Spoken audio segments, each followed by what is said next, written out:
Good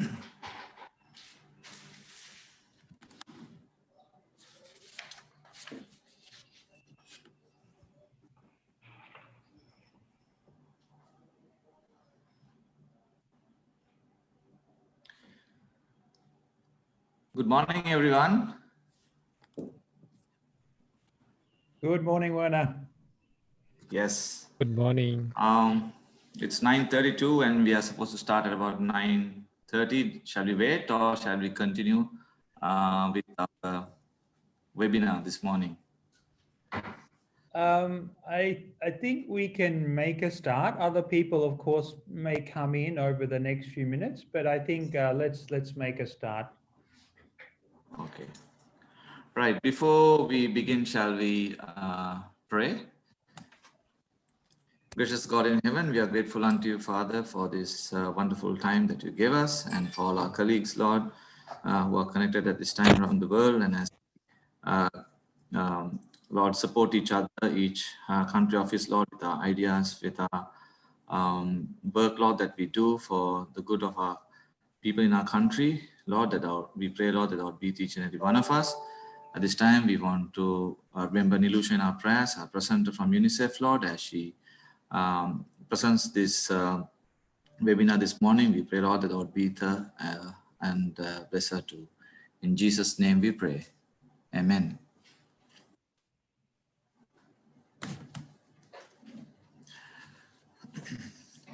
Okay, hi everyone, and it's nice to see you all this morning, and this is the first webinar that has been hosted by the WASH Technical Group or the team of DRA Asia, and we have planned as a team, to have various webinars related to WASH. And so for this morning, we have a speaker to us. She is Nilusha Pattabandit-Gay, who is currently working as the wash and sanitation specialist for UNICEF. I know Nilusha for a number of years when she was also working for Plan Lanka. And then after that, she joined UNICEF.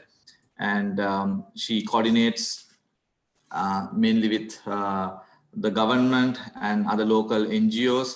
And she is also a very experienced person in the WASH sector.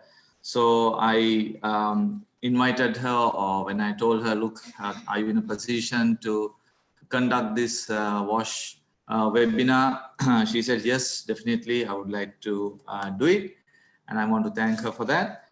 And she's also qualified in BSc in the degree of biological science, postgraduate diploma in environmental science, and an MA in development studies and public policy, and continues her MPhil in development studies and public policy. So I would like to wish her all the best with all her future studies and the work she is doing. And so at this time, I will not take a lot of time, but I would like to give the time to Nilusha so that she could continue or she could begin the WASH webinar this morning. Nilusha, the time is yours. Thank you, Werner. Thank you for the introduction, and thank you for giving me an opportunity to share my experience and knowledge with you on hand washing, especially within the COVID-19 context. So I'm going to share my screen now. Can you see? Can you see my screen? Yes, we can. Thank you so much. Great. Okay. So the topic today is on hand hygiene within COVID-19 context, which is very timely and relevant for us. And yes, so we'll look at why hand hygiene is important and how its impact on human health and also COVID-19 spread prevention. So hand hygiene was given very significant prominence during the outbreak of COVID-19 because of its potential of for the preventing of disease spread. And even before COVID, we were talking about hand washing a lot, because hand washing significantly contribute to prevention of diarrhea, because we were talking about hand washing promotion to mainly to prevent diarrheal diseases, especially among children under 5, because the diarrhea is the second largest reason for the child death under 5 in at global level. So, and the hand washing, it is found that hand washing contributes to the diarrheal disease reduction by 30 to 48%. Not only for diarrhea, and also for the acute respiratory infections such as pneumonia, and even diseases like SARS and the COVID-19 also we can consider as the severe acute respiratory infection. So again, hand washing helps to reduce the disease by 20% as per the studies revealed. And again, hand washing plays very significant role in preventing the other transmission of outbreaks like cholera, Ebola, SARS, hepatitis E, again including COVID-19. And and promotion of hand washing is very significant during those disease outbreaks in Asia and the African part of the country. So, and the hand hygiene is again, it's very protective, and the very essential measure that needs to be taken at the healthcare as to prevent healthcare associated infections, mainly in healthcare settings, especially when we do the child delivery surgeries, and in labor rooms and theaters, and clinics as well. And also to it contributes to reduce the spread of antimicrobial resistance as well. And also it directly relates to and contributes to help spread of diseases like neglected tropical diseases. So we have the world has identified such disease 20 diseases, like the examples are rabies, dengue, leishmaniasis. So we can see and we can understand why hand washing is so important, why the promoting of hand washing is very much relevant to the sector, and why it is important. So when it comes to the COVID context, so we all know that hand washing is one of the key um, safeguard to prevent the COVID-19 spread. And it's a behavior that normally it is observed that the hand washing behaviors naturally increase during outbreaks. And this was very much evident during the COVID-19 outbreak. And once the disease get reduced, the ultimately the practice or the behavior will also get reduced. But we have to make our efforts to keep that momentum going on. We need continuously, and our hand washing promotion activities should be continuous, and we should promote sustainable behavior as well. And the one study has found that the likelihood of COVID infection can be reduced by hand washing practice by 36%. And we will see the role of hand washing play in whole COVID-19 response plans.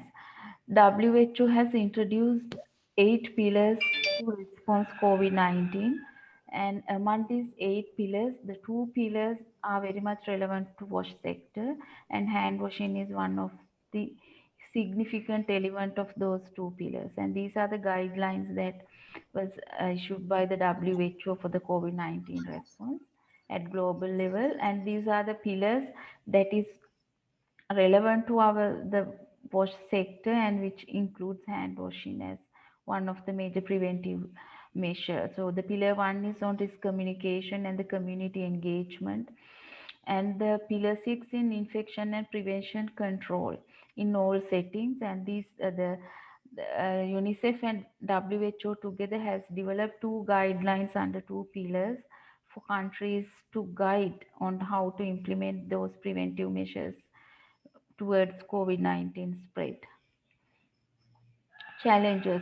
It's obvious it's very challenging to promote hand washing, And these figures shows you about the availability of hand washing facilities at different settings. So 3 billion people, so that is approximately 40% of the global population, do not have place at home to wash their hands with water and soap. So this shows you the real picture in the world, even though some part of countries are better off and some part of the countries are there, still we have a long way to go. And in most of the vulnerable countries, the majority of population, which is around 1 billion people, are still at the risk of COVID-19 due to the lack of hand washing facilities at maybe at schools, home, or the healthcare settings. And 43% of healthcare facilities do not have hand washing facilities at the point of care, which is very necessary, because in health settings we are especially talking about the point of care. And nearly half of schools do not have hand washing facilities and water and soap. It's which affects on 9 million school age children, because still some countries still the children are at home. And so we need to ensure before the school reopen, these facilities are available in all the schools, because schools or the other public places can be avenue to spread disease if we haven't taken adequate precaution measures like availability of hand washing facilities and the hand washing material. So this table shows you the situation in our region, the South Asia region. So at the household level, yeah, household level, around 57% of households are having hand washing facilities, the basic hand washing facility with water, soap, and the facility. And schools, it's around 53. But for the healthcare facilities, we don't have enough data to monitor the availability. Hand washing promotion intervention. So when we implement hand washing programs, we have to think of three key elements, which is mentioned in here, because we need to provide access. Without access, you can't promote hand washing. So access for the sustainable hand washing services imply the availability of water, running water. Stagnant water is not recommended for hand washing, and the hand washing material, soap, water, or the alcohol based the material. And also even the only provision of the facility or the service is not enough to promote hand washing. It needs to have the behavior change element, the behavior change strategy for hand washing. Then overall, the enabling policies should be in place, and the proper coordination should be done among actors in the private sector, the civil society, government sector. And relevant rules and regulations should be in place, and the financing is also one of the key element that is needed for hand washing. And so that's where that we need to have our the private sector has a role to play. Then when we implement hand washing programs, maybe at country level, at subnational level, or the community level, we need to map the existing national channels. What are the existing channels exist or prevails to promote these messages, and the campaigns and the promotion activities for hand hygiene. So those are very specific in COVID-19 context. And we need to review the internal capacity of the staff, maybe at the organizational level, at the ministerial level, or the country level, and review the capacity of the implementing partners as well, including the private sector. And then we need to identify the mechanisms to promote the hand hygiene. It may be the cluster coordination mechanism or the existing government structure in the countries, and collect existing hygiene promotion material, and it can be contextualized, because the messages, the type of messages can be differ from context to context. country to country and even outbreak to outbreak. So the how we promote hand washing during outbreak of diarrhea is also different from how we promote the same thing at the outbreak like COVID-19. And we need to review existing country data. Normally the hand washing is a basic it's part of basic hygiene, and the national surveys can be used to collect data on hand washing. The possible surveys are the demographic and health surveys, CAP surveys, MIX and the HIES, maybe the school census and facility surveys. And we need to learn from past and the past experiences, maybe our experiences during emergencies, and we can design hand washing programs built on those lessons learned and the best practices. So we need to review we need to understand the barriers for hand washing promotion, because it's a behavior. One time it can be a practice or a habit, so long term it should be a behavior.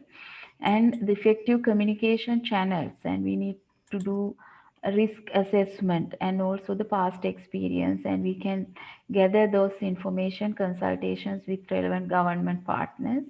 And it's good if it is a kind of the mix of interventions which is relevant to your own context, and we need to identify specific target groups and specific target behaviors and specific messages in different settings.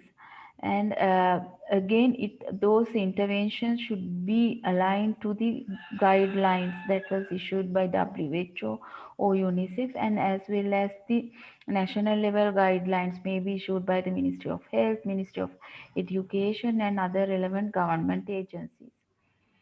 So and the monitoring and evaluation is also a major part of hand washing programs, because if you promote some behavior, so the monitoring is a very essential part of that once it is established. So these are the key steps for the monitoring and evaluation. You need to select indicators, you need to have a plan for monitoring and evaluation, and you need to gather baseline data, and you need to have the feedback receiving mechanism. You may be through your wash cluster during an emergency, and need to manage and analyze those data and disseminate, and you can adjust and reprogramming those activities based on the outcome of these analyses. And the reference can be used for the monitoring and evaluation of hand washing programs are the UNICEF has developed a special module on monitoring and evaluation of hand washing, including monitoring indicators. So these are the indicators that can be used in your programs for monitoring the hand washing, especially within COVID context. So we will see how hand washing is relevant with the sustainable development goals. Hand washing directly relates with three uh, SDG goals. So one is the 6.1, which is on safely managed drinking water, and SDG 6.2 is mainly on safely managed sanitation services and the hand washing facility, because SDG 6.2 is the proportion of population using safely managed sanitation facilities and hand washing facility with soap and water with close vicinity on the sanitation facility. Because of that, it's directly related. And also the SDG goal number 1, which is on poverty, and SDG goal number 1.4 is on proportion of population living in households with access to basic services, including safe drinking water, sanitation, and hand washing, because hand washing is considered as a basic service. So this is the target of hand washing, target under this SDG 6.2. So 6.2, it's the population with hand washing facility with soap and water, and in our national service this is specifically measured to report the indicator at country level. So hand washing, it's very difficult to monitor because it's a behavior. In national surveys, you can't monitor the behavior of hand washing. You can't monitor the practicing of hand washing. Because of that, it is uh, decided if the facility is available with availability of water and soap, it can be taken as a good predictor of actual hand washing behavior. So based on that rationale, a global expert panel has recommended to use this as an indicator to monitor the SDG 6.2 at country level, regional level, and the global level on hygiene.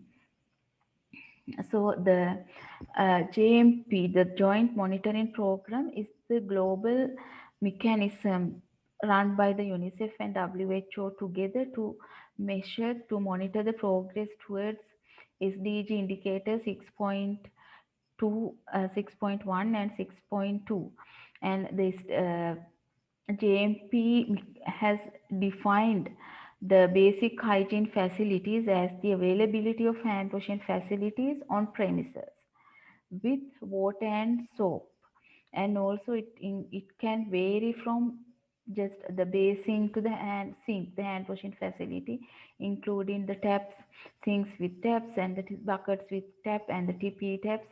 And it can be mobile or fixed, and also it can be even for the jugs and basins as far as the running water is used for hand washing. And the soap includes bar soap, liquid soap, power detergent, and the soapy water. But things like the ash, soil, sand are not considered as hand washing agents as per the JMP definition, because it's not effective as soap.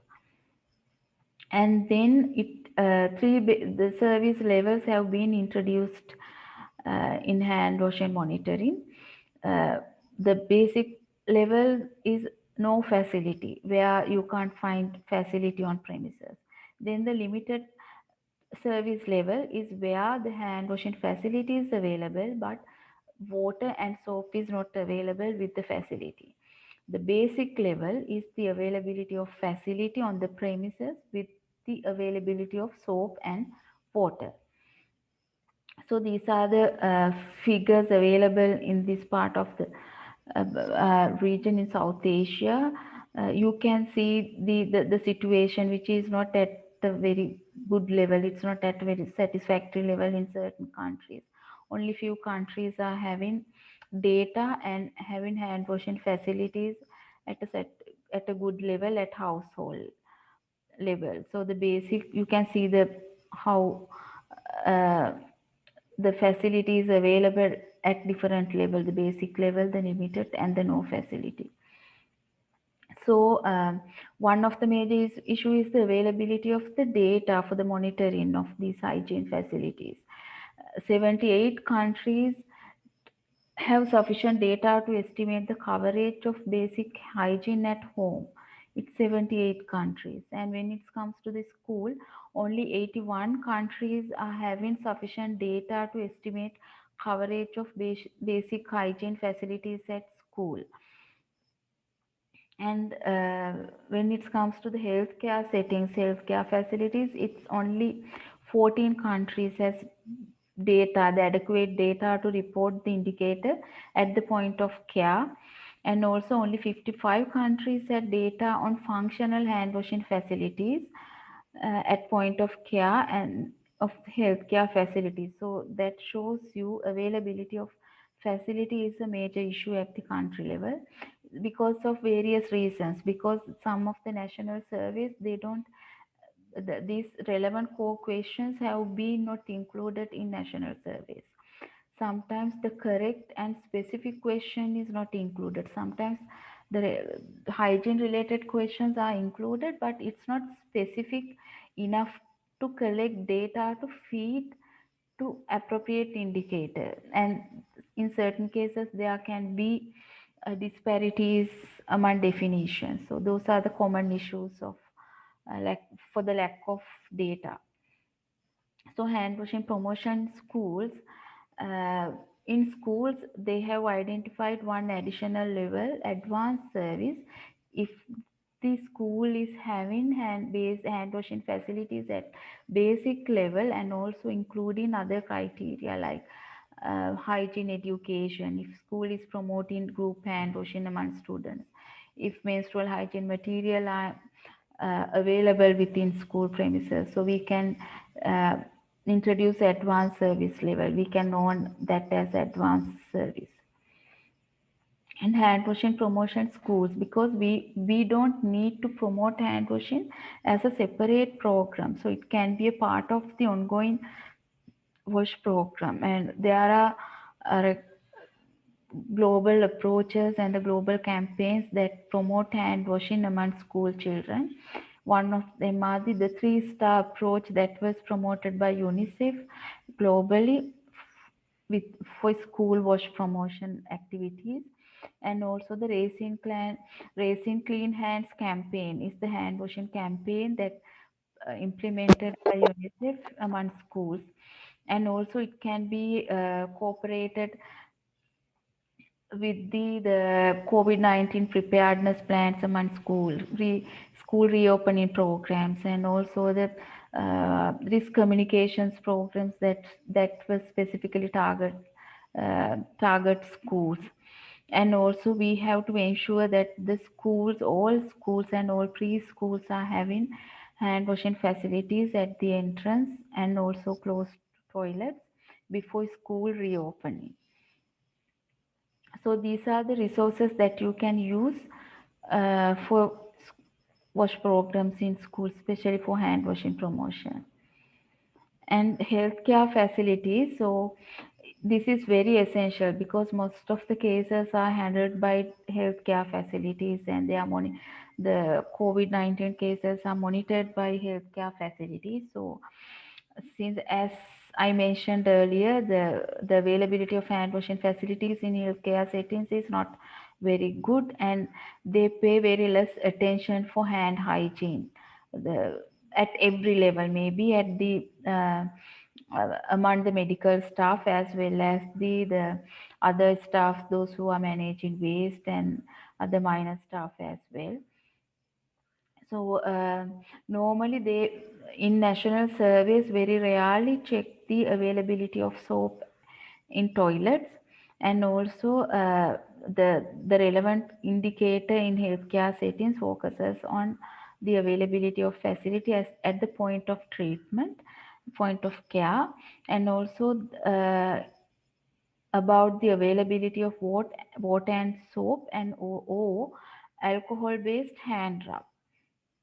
And also it should be available within 5 meters of the toilets when we measure relevant indicator. The hand in WHO has introduced 5 key moments that we need to promote hand washing when healthcare workers work in healthcare settings. So those key moments are the before touching patients and before clean or the aseptic the procedure is performed. So this is mainly to prevent the spread from health worker to the patient, and also after exposure to the body fluid of the uh, patient, or the after touching the patient or after touching the patient's surroundings. So that is mainly from the spread from the patient to the healthcare worker. And also if it is recommended that if hands are not visibly dirty, to use alcohol based hand rub for 20-30 seconds using appropriate techniques, and you need to follow the proper techniques to ensure that all the surfaces of hand is rubbed well to remove germs. And also if hands are visibly dirty, it is recommended to use soap with water and rub your hands for 40 and 60 seconds, use following the appropriate techniques for hand washing. Then all healthcare facilities need to have hand washing programs and the hand washing facilities. And need to take other precautions like the procurement of adequate quantities of hand hygiene materials and maintaining the stock at the adequate level, and also conduct refresher trainings, courses, and the communication campaigns for the healthcare staff on hand washing. So these are the other situations that we need to promote hand washing before using PPEs or the after removing them, and when they change the gloves, and whenever they contact with the patient or the suspected person. And also especially when healthcare workers are working on healthcare waste management, so and when they have the immediate contact with the patient or the surrounding environment, and also after contact with any respiratory secretions like um, blood and other things, and before food preparation, eating, and after using the toilets. So I'm not going through the each point. So these are the other special the places and the occasions where we need to promote hand washing, and where we need to ensure that the hand washing facilities available with water and soap in healthcare settings. So hand hygiene in general, uh, we promote hand washing after coughing, sneezing. It's mainly because of the COVID spread, and also entering home, and when we are coming home from public places, and before preparing food, before and after eating food, and before feeding, and after using toilets, uh, and also the before COVID, the three key critical times have been identified to prevent diarrhea. So those three moments, the critical times are before we prepare the meals, before eating, and after defecation. So hand hygiene in public places is also equally important, and WHO has recommended to provide hand washing facilities in all public buildings and transport hubs, including markets, shops, and the religious places, schools, trains, and bus stations. And it should be with, if it is in toilets, so it should be within 5 meters of toilets as well in both public and private places. And the general things that we need to know about hand washing. So the quality of water that is used for hand washing does not need to comply with drinking water standards, and it is calculated by studies that reported the average amount of water, the volume that is needed per person for hand washing. It ranges from zero point 0.5 to 2 liters per person per time. And about the whether we need antimicrobial soap for hand washing. So it's not necessary always. So if the evidence has shown even the normal soap is available, unless you practice the correct practice, and you take the minimum time, that is 20 seconds, and follow correct steps. And the rubbing effect is very important to remove those germs from your hands. And even you use normal soap with correct steps and techniques, taking the adequate time, even the viruses like coronavirus also can be easily removed. So Global Hand Washing Day, it's a advocacy, it's the day that is specifically dedicated to the hand washing, mainly to the increase awareness and also to promote advocacy. Especially the Global Hand Washing Day event specifically target children and schools. So the theme of the 2020 Global Hand Washing Day is hand hygiene for all, and it's directly aligned to the hand hygiene for all initiative that was initiated by the WHO and UNICEF jointly, uh, along with during 2020, mainly focusing at the COVID-19 disease prevention, and it promotes in all settings: schools, healthcare facilities, communities, and public places. So this is the last part of the presentation, the behavior change interventions for hand washing. So there are behavior change models that have been used in different countries and different contexts to promote hand washing. So those are the some of the models. And the FAST, it's very known model. FAST was mainly used to prevent diarrhea, a disease among communities, and it has 7 steps. So the 5 steps is more on the community actions and to guide communities to take actions to prevent diarrhea, and other 2 steps are on the monitoring and evaluation. So FAST is more on empowering communities and building the confidence in them to take actions to prevent the diarrheal diseases in their community. And the RANAS model is used by different parts of the world, and it was used in African countries along with the outbreak of Ebola, and also in Asia. It is used in Bangladesh in Rohingya camp, and it's found that the around 36% the people have uh, changed their behaviors after introducing Rana's behavior change model for hand washing. And also it's very flexible, and you can contextualize these models suitable to your setting and the country context.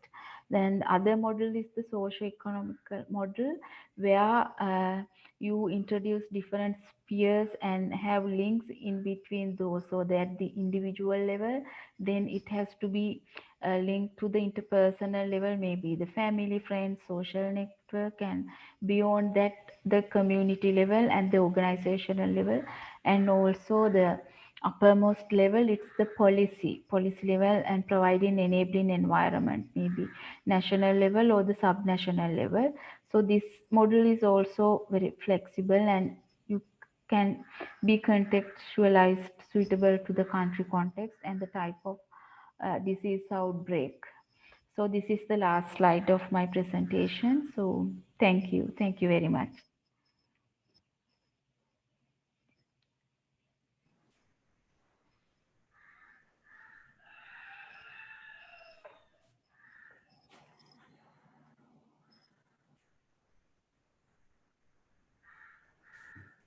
Thank you, Nilusha, for that. And at this time, I would like to request Brandon to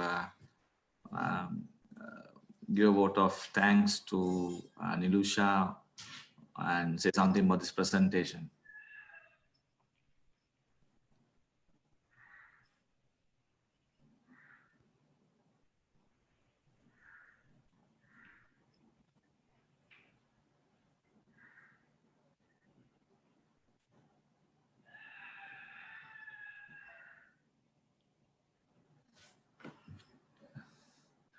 Is Brandon with us? Okay. Anyhow, Nilusha, I want to thank you for the time that you gave us, and I think you shared some valuable information with regard to hand washing and COVID-19, and our colleagues around the world who were logged in. I hope they would have had got some knowledge out of this. And probably in the near future, we'll have another webinar organized with you with another topic. Okay. Yeah, I see Brendan now. Brendan. Sorry.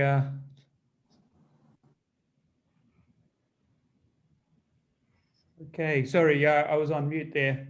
I'd like to, thank you so much, Nilusha, for the presentation, and thank you so much for a very good attendance. We had over 36 participants altogether throughout the course of the webinar from different countries in Asia and even beyond. So I really appreciate the participation that has happened, and I think this is going to give us some conceptual framework which can help us think through a lot of programming as we move forward. that can really guide us and help us link into the bigger picture goals and the bigger picture frameworks that would be ideal. So thank you so much, Nilusha. That's very, very helpful. Thank you. Thank you everyone for joining in, and hope we will be able to have another webinar soon, and we will share the links and share the information and the topics when we are ready. I want to thank you all for joining us, and have a blessed weekend and a very happy Sabbath. Thank you, Werner, and thank you for the WASH Regional Technical Working Group for arranging this. This is really wonderful. And we need to be doing more of this approach for all regional technical working groups as we move forward, that we bring key topics forward. We can share and build up the knowledge base and capacity within our region.